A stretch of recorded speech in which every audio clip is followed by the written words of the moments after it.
Mr. Poo-Poo! Mr. Poo-Poo! Whoa! Oh, you Poo-Poo! Today on astrology, we talk about the stars! Hi guys, AstroCass here, back with a little astrology update for you guys. This is the October transits, and this one is for all my Sagittarius risings out there. Firstly though, I'd really love it if you guys could like the video if you do enjoy this, and lets me know what content you guys are enjoying and what to keep making and doing, and also subscribe to my channel so you don't miss any of these videos and any of my content, and also helps build my channel, which I really do appreciate. So thank you for that. So to start off the month in October, your sun is in your Libra 11th house.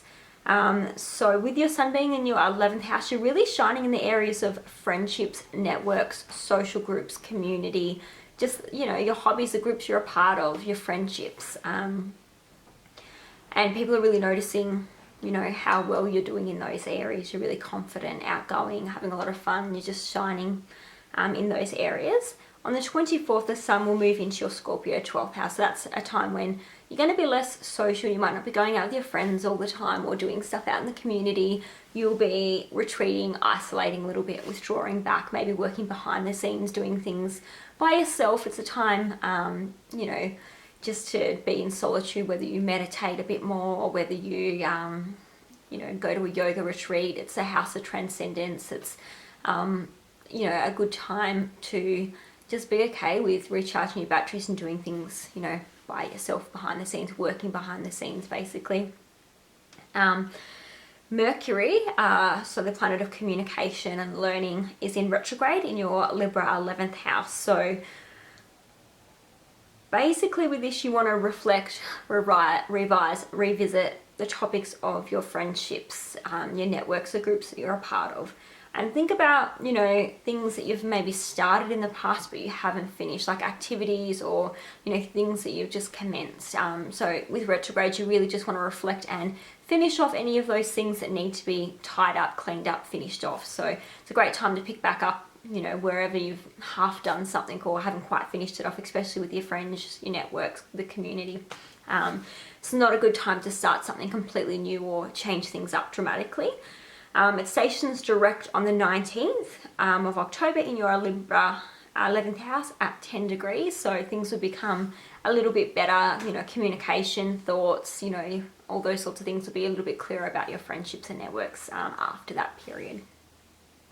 So Venus, the planet of love and money, is in your Scorpio 12th house. So you're really going to be loving spending time alone. You're really going to be loving the fact that you're isolating and just recharging your batteries, withdrawing just a little bit. You're really going to be loving working from behind the scenes if that's what you do.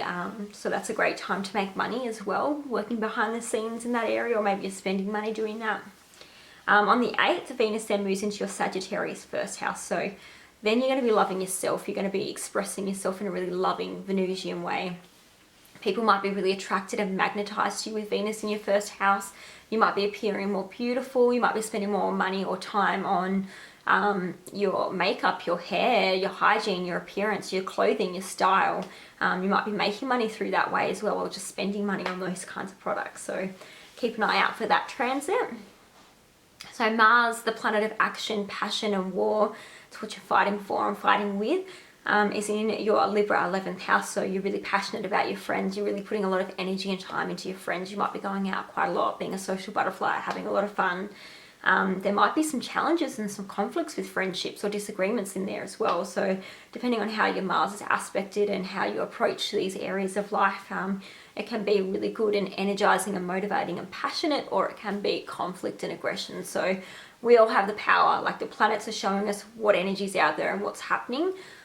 We have the power to change and to do what we want with that energy out there. So keep an eye on that for you as well.